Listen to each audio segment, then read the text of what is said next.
Our ancestors, they believe that before the bride or groom gets married, they are not allowed to be involved in any hard labor that may potentially hurt their physical appearance, because they need to be beautiful. They need to be beautiful on that day. Everybody must be looking at them. No spot, no blemish. If a pimple just tries to grow, you even try to sue that pimple. You are allowed to drive. You are not allowed to carry heavy things except maybe your toothbrush or your cup when you are drinking. Like, it's just such a nice time. I know them. They're from my base house. Yes, we try to beat the odds, but the odds beat us. Guys, I don't know. Okay, right. Hi, welcome to my channel. If you are new here, welcome. And if you're a returning subscriber, thank you so much for always coming back to the gang. Okay, so this channel we talk about all things interesting: life, food, traveling. Those are the three most important things. Okay, today I basically want to have a chit chat about what actually happens at an Oshiwambo wedding, at an Oshiwambo traditional wedding. Okay, and in the beginning, because I don't know, as a person who got married in the Oshiwambo culture, I would most definitely say that it differs from person to person. It differs from culture to culture, from circumstance to circumstance. Now guys, every girl's dream or every guy's dream. Guys, do you have dreams also of getting married? Like, please let me know in the comments down below if you also dream of getting married, like just, you know, just wearing that ring and be, you know. But if I can, for most ladies, right, I would say that every dream is to get married, to walk down the aisle, you know, one day, the love of your life, and just, you know, just do life with this one person that you actually want to do life with. Okay, but now due to culture, due to tradition, due to certain beliefs, we have to do things a certain way. Okay, now I'm here, guys, to basically give you my experience and also give you. Okay, now guys, I'm out here filming in the forest and I'm seeing a cow like just walking towards me, and I'm just like, should I continue? Should I not? I don't know. All right, so yeah, I'm basically gonna tell you and so in what I have seen and also in my own experience. So basically, first things first, okay, if two Ovambo people are getting married, there is always this thing that two weddings. Now I don't understand that story, but it has been a story that has been a scenario where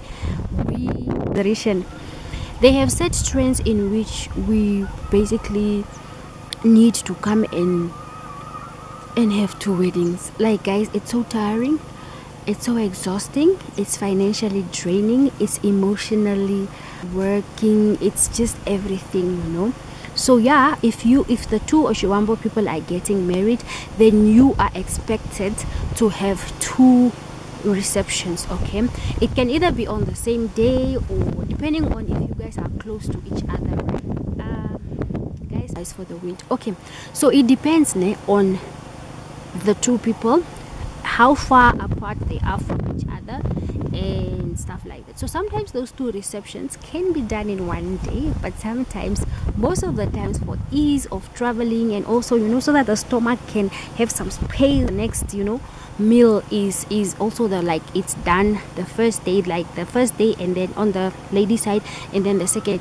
You guys might be confused, like, why two receptions and stuff like that. So like I said, I'm talking about the Ovambo culture, of which I am. Okay, so basically these two receptions are to cater for the ladies' side of things and also the guy side of things. Now, say for example, you have a lady that is from Engela, for example. So the thing is like this, it's actually a must that it's a must that they need to get married at the ladies' church. Why? Because I don't know. Yeah, saying goodbye to her congregation. So yeah, something like that. So most of the times, right, if you are actually from the same denomination, say for example you are both Catholic denomination, there is evangelical or Anglican and stuff like that. But I do know, right, if you are both like maybe Lutheran, like from the Lutheran church, then they have to choose the Lutheran church in Engela, mind you. Okay, this is basically to say goodbye. And now guys, I'm actually just rambling, but I need to actually, like, I want to tell you guys basically what happens, just in a nutshell, not so much in details. Okay, so first and foremost, you need to establish that where to get married, and that is the ladies' church. Secondly, you need to understand that you need to have and cater for the both sides of the sides. If you get me, you get it, forget about it. Okay, so both sides. Okay, so first and foremost, like, they like to make the wedding on a Friday, which is the church, because that's normally when the clergy is available.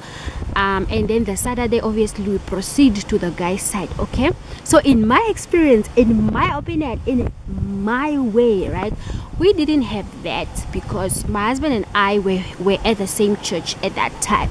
Okay, we wanted to beat this cycle of having one wedding here, the other wedding there. We tried so hard.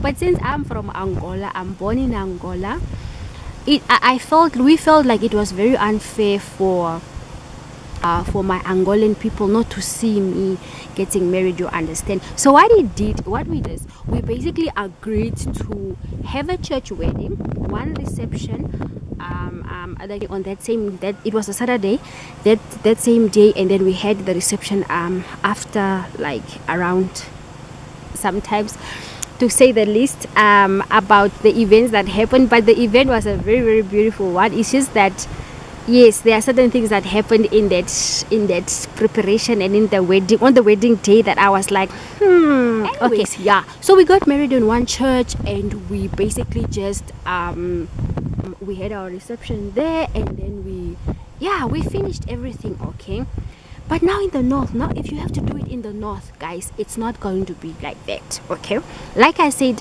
Angola, we had to go to Angola, and we also had to go to the northern part of Namibia, where my husband is from. Okay, now the common type of weddings, my wedding was very unique in a way that, guys, we tried to beat the odds, but the odds beat us. For the people that are not able to travel to the city, you understand. So at the end of the day, we ended up having 3 receptions, and guys, that sounds exhausting, and it was exhausting. Financially, it was not so much pressure, because when we went to the other 2 receptions, we didn't have the church, we didn't have too much food. We only had, like, invited guests 50-50 each. But obviously, we know the village, you cannot say apparently you are not invited. Child, if you have a wedding, the whole village is invited. Anyways, so what happens is that the church part needs to be sorted. Once the church part is sorted, and then the church, most of the times, you are required to go register your marriage at the court. Okay, you're required. A marriage is only deemed legal if you have registered it, because if you go into customary marriage, it's still a marriage, but when it comes to assets and all of that shende, it will be dealt with in the customary way, you understand. So the best is basically also just to have your wedding legalized, you understand. And also, you can't now something like that. So guys, I'll also most probably maybe talk about the type of weddings. Okay, I'm not an expert, I'm not a lawyer, I am not a legal getting married and stuff like that. Okay, now your marriage at the court, you make an appointment. Normally it's a month before, but as we just did it the day before, because child, we were connected like that. Anyways, I digress. So the church part sorted, the court part sorted, and then comes now the celebrations part. Okay, remember, right, if you also decide to have a church wedding, it can be registered in your church, but the government does not recognize that wedding. Okay, so even if it comes to maybe God forbid you guys separate and stuff like that, you are on your own, honeys. The law will not be involved. Okay, so yeah, so what really happens, guys, let me go back to the topic. What in an Ovambo wedding? The Ovambo wedding is a very unique, special type of celebration, and it's a celebration that brings people together harmoniously, and it's also a time where people is tested, your stress levels are tested, because working with so many people and trying to please so many people is never easy, especially when it comes to the groom side. Okay, the grooms are mostly under pressure because they need to uphold a certain standard which was set by somebody they don't know. Okay, now guys, I'm going to have a rant. I'm going to have Oshiwambo weddings rant video. I don't know if it's going to be posted before this one or after. Either way, I'm going to have a rant about Oshiwambo weddings because, guys, I'm tired. Okay, anyways, yeah, let's say now, for example, you guys, you got the dates, the court has decided, okay, fine, we are going to marry you on this day and stuff like that. And you know what, guys, even if you marry at the court and you decide, I don't want a celebration anymore, it's fine. God still recognizes that wedding. So please don't put yourself under pressure here. So after the court wedding, and then now the clergy now has to be involved to say, give you the date and stuff like that. Okay, now before we get to the church, just before we get to the church, let's rewind a little bit. It's usually where it's not just deliver it. No, it's done in a certain way that show Raj, the procession. It's more like a royal type of thing, guys. The Oshiwambo people go so much out of their cow is usually brought with a suitcase, and in that suitcase there's usually the bride's dress. That the cow comes with a suitcase, and usually, right, it's done after hours, but not too dark and not too in the musicians, like special musicians called Aawambo. Aawambo is now like an entourage of these people that can sing, that can rhyme. Guys, Aawambo are the bestest people on that procession, you know. So Aawambo will be singing ne, ne, ne, ne, ne, ne, ne, ne. And the way they are singing and chanting, and they will be uttering words that. Alright guys, so my battery, not battery, but my memory card got full there, and I actually don't want to make this such a long video. I basically just rambled all the way. So guys, yeah, so after that, right, the Aawambo come. When the Aawambo come, the entourage, they sing for a certain amount of minutes or hours, depending on how strict that girl's father is, you know. And then now you are allowed inside. When you are allowed inside is when now they can come and introduce themselves, and then they say, we are sent by this man and he lives here or something like that. They mention like certain type of attributes that are only known to them, and then the lady will be asked by the father or the uncle or maybe an elder auntie to just identify, do you know this man? Like she will normally be asked, do you know this man?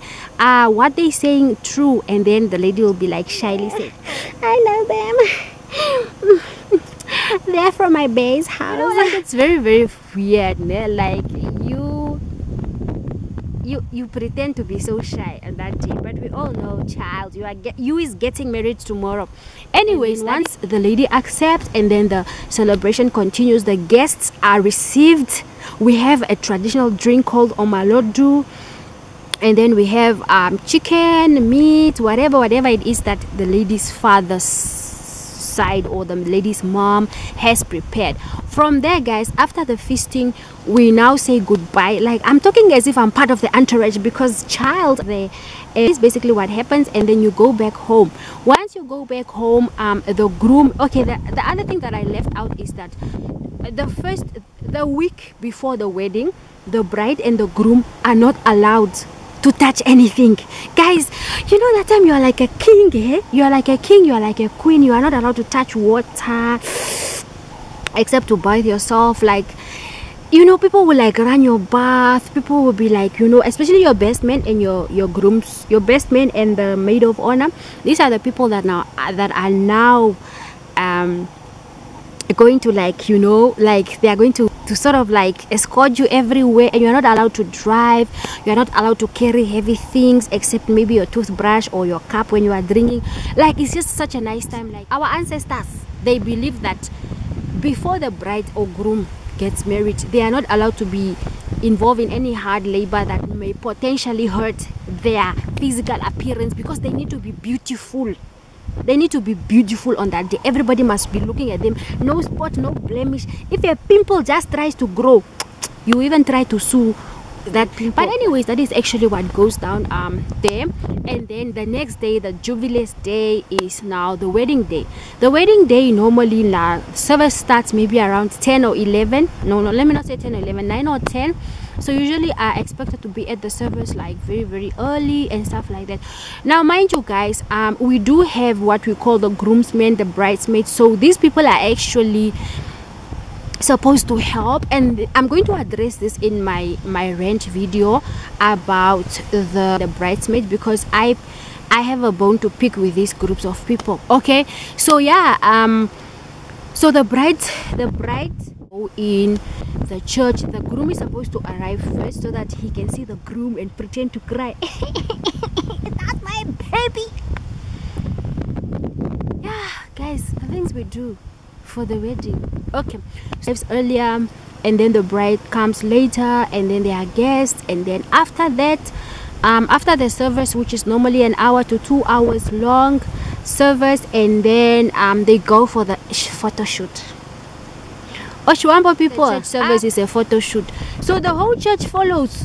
Photo shoot, and you are not in the photos. When you have connections, you might end up being in the photo. Okay, so I think that is my son calling me, but I need to round off. Okay, so after that, guys, after the photo session, then we go to the bride's house, and then we eat. Okay, no, we go to the bride's house. When we go to the bride's house like that, you need to wait and allow the bride's father to bring you to months in advance that the wedding is going to take place now.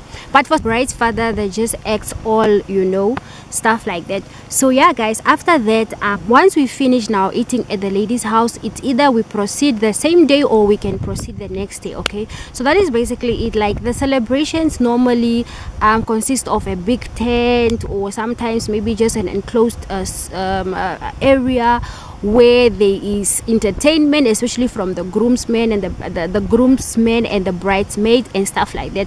But overall, guys, it's bound to be a joyous event. People are you're gonna see a lot of different characters. You're gonna clash with some people, you're gonna have fun, you're gonna cry, you're gonna just fall in love. And overall, guys, it also just, and let me not forget the guests, like, to come and just entertain. Okay, just to come and entertain. So yeah, guys, that is basically it. And I hope you have enjoyed this video. If you have left out, then I can just mention them again. Not have such an Oshiwambo wedding per se, but I just basically just went with the flow and just decided, okay, fine, guys, this is what happens. This is from my point of view. I might be right, wrong, or depending on your culture, depending on your location. Because I know, guys, weddings in Okwanyama are different from weddings in Ondonga, and same as Kwampis and all the other ethnic groups in Namibia.